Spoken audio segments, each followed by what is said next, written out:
All right, back at it again. Utilitarianism. What is utilitarianism again? And this is another one of it, a corporate financeinstitute.com, resources, knowledge other than utilitarianism. Yes, it says the normative theory of ethics, and I'm just going to get right to it. Everybody knows it from our previous utilitarian videos, and it says right here, utilitarianism. Wherever so, evocation, morality means, yes, collapses, procures, dialectical, philosophical preference, and yeah, you know the rest. Acutus, favoritism, mankind, one in wrongness. Yeah. Let's go with a different version of utilitarianism. Quantitative utilitarianism. Quantitative utilitarianism, or Bethemite utilitarianism, is a branch of utilitarianism that was developed out of the work of Jeremy Bentham, 1747-1832, an English philosopher, economist, and political scientist, and legal scholar and social reformer. Quantitative utilitarianism is concerned with the aggregated utility of maximization and maximizing the overall happiness of everyone, and uses hedonic calculus to determine the rightness or wrongness of actions. Bentham's fundamental axiom states that it is the greatest happiness of the greatest number that is the measure of right and wrong. The concept of hedonic calculus, also known as the philosophic calculus, was developed by Bentham in his text in 1789. The text introduced the principles of morals and legislation. According to the quantitative utilitarianism, every action results in some amount of pleasure and some amount of the pain for an individual. Hedonic calculus aggregates the individual's pleasure and pains, or the basis, their intensity, duration, certainty, precunity, functionality, and purity and extent. That is the quantitative utilitarianism I just read. The qualitative utilitarianism.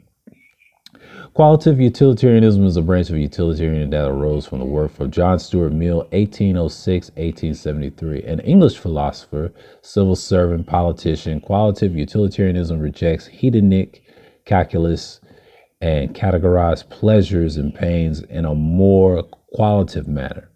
Mill argued that a certain pleasure and pains were greater consequence than others, even if there was no quantifiable proof for their increased importance. He argued that the higher pleasures could only be recognized by those who have experienced them.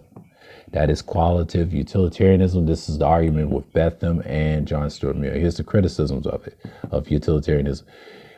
Number one, human happiness is impossible to quantify.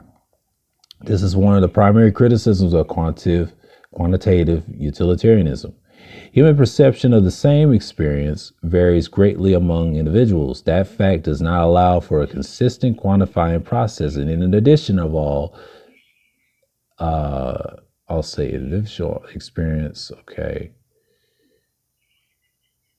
Additional all ethical systems stemming from consequentialism, the belief that actions are judged on the basis of their consequences, are limited by ability to guess as the future consequences of present actions.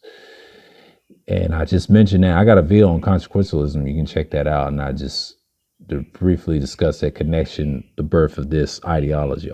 Aggregated measures of the happiness ignore, distributes aspects, consider their actions X, Y, and Z. The effects of each on 5 individuals is given below. There's action X, C, happiness A and B. You can see it shows you the abilities of aggregated of happiness. Yes, you see the stat right there, and that's where you see the 400.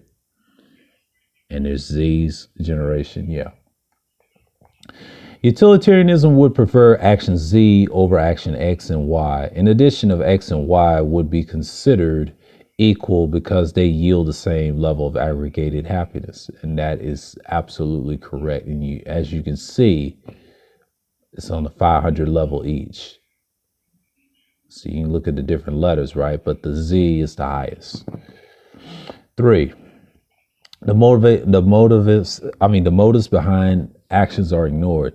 Consider individuals A and B who have donated 100 and 1,000 respectively to charity. Suppose individual donated the money because he wanted to help the charity. Individual B made the donation so that he could improve his own standing in society. Utilitarianism would consider individual B's donation to be a superior to individual A's donation, as despite the fact that it was made with an ulterior and less noble motive.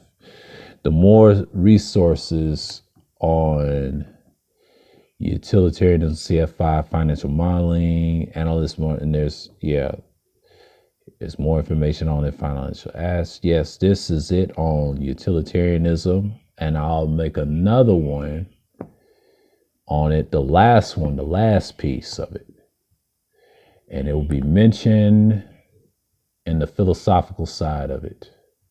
So with that, may Lord of Melchizedek, of the Most High of Yah, Yahuwah, Yah bless, and Shalom.